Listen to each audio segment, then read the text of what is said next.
Logi, ég ætla bara að spyrja hreint út. Hvernig útskýrir þú svona frammistöðu fyrir þínum stuðningsmönnum? Stuðningsmönnum Njarðvíkur? Það erfitt, og ekkert oft sem að tapar svona stórt. En til þessara liða, þú veist, mér fannst því svo sem allt í lagi svona framan á í fyrri hálfleik eins og við höfum verið að spila síðustu leiki, en svo einhvern veginn dettur botninn úr þessu þegar þeir skipta í svolítið match-up svæðisvörn eða svolítið aggressiva svæðisvörn og það er eins og við vitum ekki hvað við erum að gera og bara, já, eins og ég segi, botninn dettur úr þessu og kannski erfitt að útskýra. Oft á tíðum þá finnst manni bara leikur liðsins einhvern veginn vera bara gersamlega vonlaus. Það er bara algjört vonleysi yfir öllu sem kom inn á og þú veist, hvað er að gerast í herbúðum Njarðvíkur? Ég veit það ekki.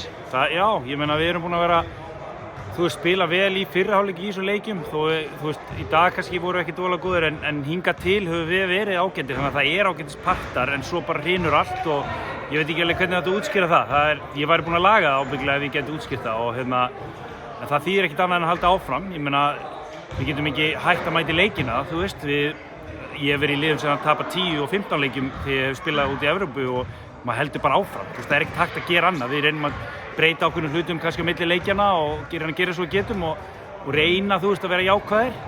Mér fannst þið vera allt í lagi, við settum ekki hausana undir okkur alveg strax og niður en auðvitað gerist það þegar þú lendir langt undir og þeir skjóta út allt og hitt öllu og já, það er náttúrulega erfitt að útskýra það.